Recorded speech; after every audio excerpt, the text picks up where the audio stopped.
34 years ago, back on January the 28th, 1981, Bossier Sheriff's Office began an investigation of a homicide involving an unidentified young female who was murdered out here on the eastern side of Bossier Parish.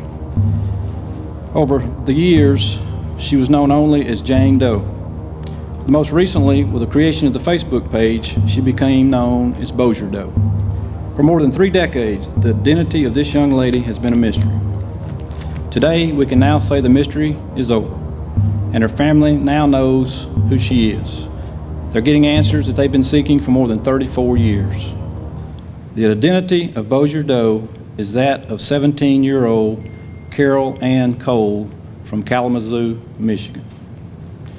It's been a long 34 years, 1 month, and 5 days waiting for the Cole family. But I'm here to tell you the waiting is over and Carol Ann is coming home. We'll be updating the Facebook profile and the photo of Bossier Doe, and of course we know now is that of Carol Ann Cole. Standing here with me today is Jeannie Phelps, the sister of Carol Ann, who traveled all the way from Kalamazoo, Michigan to be here with us today at this news conference. We'll hear from her in just a few moments. I can tell you that today is a bittersweet day for the family of Carol Ann. Solving the identity of our homicide victim is due to some of the best detective work any law enforcement agency could possibly ask. This team of dedicated investigators has been working tirelessly to find out who is Bossier Doe. Homicides are the worst crimes of all, and when you don't have an identity of your victim, it can become frustrating for law enforcement, especially when it lingers year after year. But while our investigators have been working to solve the identity of this young lady, a family in Michigan was trying to find out what happened to their loved one.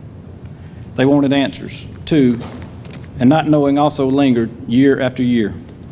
This now brings some long-awaited bittersweet answers to the family who has been wondering for years. The wait is over. You now have your answers. You can now have a sense of closure. You can now bring Carol Ann home. I'd like to introduce the folks you see standing behind me here today. They were all very instrumental in the solving of this missing person and the identity. I have Lieutenant Shannon Mack, one of our detectives, Sergeant Dave Falk with our Crime Scene Investigation Unit, Dr. John Chandler is our Bossier Parish Coroner, Ms. Mary Manheim from the LSU Faces Lab in Baton Rouge, District Attorney Skylar Marvin, Dr. Pat Valkowitz, Director of the North Louisiana Crime Lab, Ms. Michelle Verana, the Supervisor of the DNA section over there, Ms. Linda Erickson, Communications Officer at Bossier 911. The others also were instrumental in this solving of this puzzle. Assistant Chief Tony Staten back here, he's the Supervisor of our Criminal Division. Captain Sean Phillips, Supervisor of our Detectives. Lieutenant Jonathan Jackson, Deputy Becky Fole, Deputy Gary Bass, all of our CSI Division. Every one of these people has been instrumental in this investigation, and I sincerely appreciate your tenacity in solving this case. Solving the puzzle of Carol Ann's identity was unique in this case because of the use of social media, in particular Facebook and Craigslist. Lieutenant Mack created a profile page for Bossier Doe in early February to share the story of this young lady around the nation. We've used social media to seek the public support in the past, primarily to search for answers to cases unique to our area. But we felt Carol Ann could have been from South Louisiana or possibly another state. The idea came after seeing a similar case on Facebook where social media helped solve a missing persons case that was more than 35 years old involving a teenager from Florida that had been killed in New York. We're also thankful for the professionalism of Ms. Mary Manheim and her team at the LSU Faces Lab in Baton Rouge, who created the reconstruction and the drawing of Bossier Doe back in 2009. It was a composite drawing that we used as the Facebook identity of Bossier Doe to help share the story around the nation to yield some answers to her identity, and it worked. There are more than 2,500 friends of Bossier Doe on Facebook around the nation. I know Jeannie, family members, and countless friends have made comments about the case, many of which helped our investigators. I'd like to tell you just a little bit about the timeline for this case that ultimately led to her identity. You can see the timeline posted over here in the photos of Carol Ann on this side as she was a child. This all started back on January 28, 1981. Some hunters discovered the body of Bossier Doe on a logging road off Highway 157 out near Princeton. The Bossier Sheriff's Office started their investigation and found that the victim had no identification on her. There were very few leads in this case. Aside from the clothing she had on, she was wearing a large buffalo nickel belt buckle, and shoes with names written on them. She had a substance on her teeth that forensics experts said was used to hold braces on, or to bond braces, indicating that she had removed those braces on her own. The Bossier Parish Coroner's Office found multiple stab wounds and determined that she'd been deceased approximately 4 to 6 weeks. We had little to go on. The case of the identity of this young lady remained a mystery for years.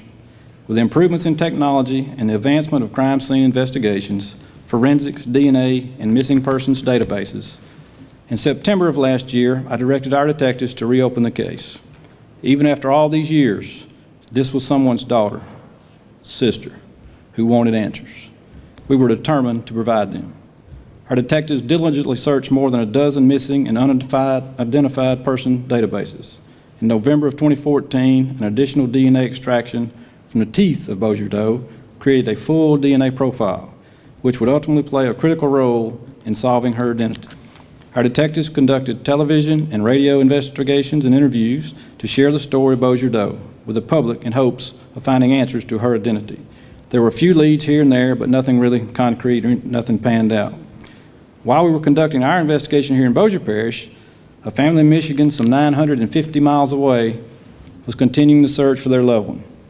Jeannie Phillips filed a missing persons report on February the 4th of 2014 in regards to her oldest sister, Carol Ann Cole, of the Kalamazoo Police Department in Michigan. About the same time back here in Bossier, on the 6th of February, we created the Bossier Doe Facebook page. Then on the 12th of February, just 6 days after we launched Bossier Doe Facebook page, we received a phone call that altered the entire investigation. We had received countless tips and leads about the Bossier Doe, who it could be, but none panned out. This tip was different though. Ms. Linda Erickson over here, a communications officer with a 911 call center here in Bossier Parish, contacted our detectives on the 12th of February to say that she saw a posting on Craigslist that caught her attention. It was an ad that Patty Thorington, the best friend of Jeannie, had created with a write-up and a small photo of Carol Ann, hoping someone may have seen her. Just days earlier, Linda had also seen our Facebook page posting of Bossier Doe. After seeing both images, she contacted our crime scene investigations to make the connection. This all happened less than a week after the Bossier Doe face page was created. Detectives quickly determined that the timeline of Carol Ann's disappearance, her likeness to the recreated image of Bossier Doe, and the fact that she had removed her own braces made for a hopeful lead. On the 15th of February, Patty contacted Bossier Doe's Facebook page by private message with a side-by-side photo of Bossier Doe and Carol Ann Cole. The resemblance was remarkable. That's the image you see here on the easel. Our investigators contacted Jeannie for the first time on February 16th. That same day, they also contacted the Kalamazoo Police Department to set up a collection of DNA samples. On February 19th, Michigan authorities collected DNA samples of Carol Ann Cole's biological mother and father and sent those samples to the Bossier Sheriff's Office. The samples were taken over to the North Louisiana Crime Lab and processed by the DNA professionals over there, and they were able to confirm or match the DNA profile of Bossier Doe.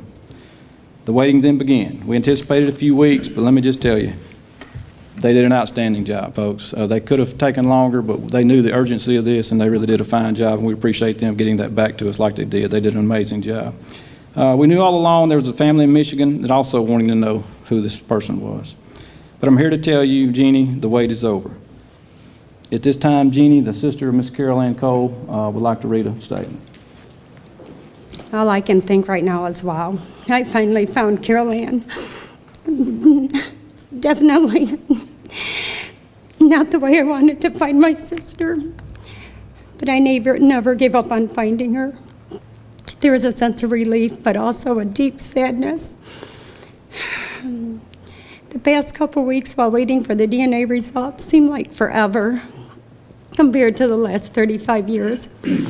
I really cannot express the gratitude to everyone who put so much time into giving Bossier Doe an identity. So many have loved her without knowing who she was. And if you did know her, you would have loved her even more. My beautiful blonde-haired, blue-eyed sister was my best friend. She was my mother hen, and she looked after me.